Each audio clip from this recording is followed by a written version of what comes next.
क्या कोई एक जुनून किसी को वर्ल्ड रिकॉर्ड तक पहुंचा सकता है? आज हम एक ऐसी ही कमाल की कहानी पर बात करने वाले हैं, राम सिंह बाउत की, जिन्होंने अपने जुनून को मतलब एक असाधारण उपलब्धि में बदल दिया। तो चलिए इस कहानी में जरा और गहराई से उतरते हैं। 1257 ये सिर्फ एक नंबर नहीं है। नहीं, ये राम सिंह बौद्ध के जुनून, उनके समर्पण और उनकी 10 साल की कड़ी मेहनत का नतीजा है। और जानते हैं क्या है? ये है दुनिया में किसी एक इंसान द्वारा जमा किया गया रेडियो का सबसे बड़ा कलेक्शन। और मजे की बात तो ये है कि उन्होंने सिर्फ रिकॉर्ड तोड़ा नहीं है, बल्कि उसे पूरी तरह से कह सकते हैं ध्वस्त कर दिया। देखिए, पिछला रिकॉर्ड था 625 रेडियो का। राम सिंह ने इसे डबल से भी ज्यादा कर दिया। ये कोई छोटी मोटी छलांग नहीं है, ये बहुत बड़ी बात है।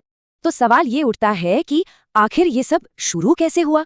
इतना बड़ा कलेक्शन, इसकी शुरुआत कहाँ से हुई?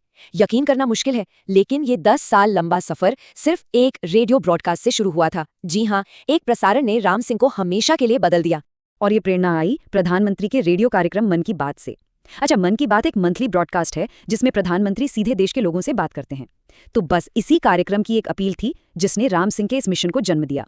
राम सिंह ने खुद बताया है, और मैं उनके ही शब्दों में कह रही हूं। उन्होंने प्रधानमंत्री को ये कहते सुना कि भारतीयों को अपनी क्षमता के हिसाब से अलग अलग तरह के म्यूजियम बनाने चाहिए, ताकि भारत पूरी दुनिया के लिए एक कल्चरल खजाना बन सके। बस ये बात उन्होंने सुन ली और इसे अपने दिल से लगा लिया, अपना मिशन बना लिया। अब देखिए, प्रेरणा मिलना एक बात है, लेकिन उसे हकीकत में बदलना वो बिल्कुल दूसरी बात है। इसे पूरा करने में उन्होंने सुन ली और इसे अपने दिल से लगा लिया, अपना मिशन बना लिया। अब देखिए, प्रेरणा मिलना एक बात है, लेकिन उसे हकीकत में बदलना वो बिल्कुल दूसरी बात है।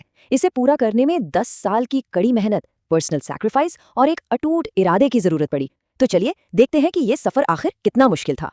तो कहानी एक चिंगारी से शुरू हुई, मन की बात से मिली प्रेरणा। इसके बाद सालों तक अनोखे रेडियो मॉडल्स की खोज चलती रही, लेकिन इस दौरान उन्हें बहुत मुश्किलों का सामना करना पड़ा, पर्सनल लेवल पर भी और फाइनेंशियली भी।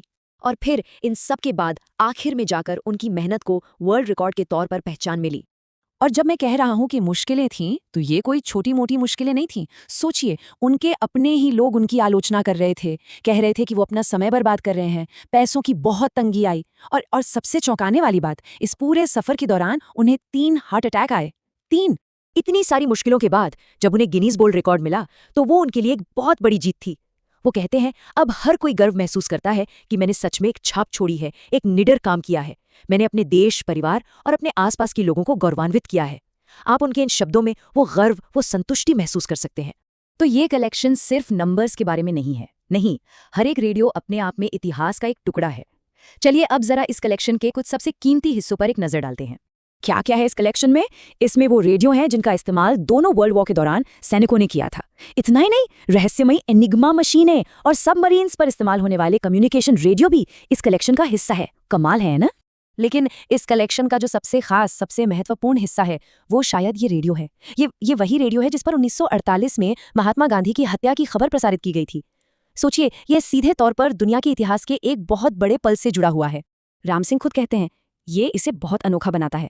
बस इतने से शब्द, लेकिन इन सीधे साधे शब्दों में इस एक रेडियो के लिए उनका सम्मान और गर्व साफ झलकता है।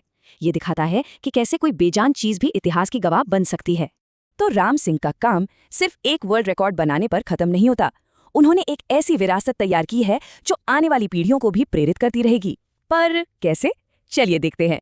आज की तारीख में उनका ये म्यूजियम सिर्फ एक कलेक्शन नहीं है, बल्कि एक एजुकेशनल रिसोर्स बन चुका है। जर्नलिज्म के स्टूडेंट्स यहाँ टेक्नोलॉजी के विकास पर रिसर्च करने के लिए आते हैं। मतलब ये मास कम्युनिकेशन के इतिहास की एक जीती जागती कहानी कहता है। तो सवाल ये है कि क्या वर्ल्ड रिकॉर्ड बनाने के बाद उनका ये सफर खत्म हो गया? जब उनसे ये पूछा गया तो जानते हैं उन्होंने क्या कहा? उन्होंने कहा, नहीं, कभी नहीं। अब मुझे सच में इसकी लत लग गई है। मैं अभी भी रेडियो खरीद रहा हूँ। मतलब जुनून अभी भी जिंदा है और कलेक्शन बड़ा होता जा रहा है।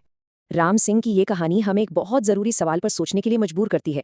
जरा सोचिए, अगर एक अकेला इंसान अपने दम पर इतिहास के इतने बड़े हिस्से को बचा सकता है, तो हमें भी सोचना चाहिए, है ना, कि हमारे साझा इतिहास का वो कौन सा हिस्सा है जिसे हमें आने वाले कल के लिए, भविष्य के लिए सहेज कर रखना चाहिए।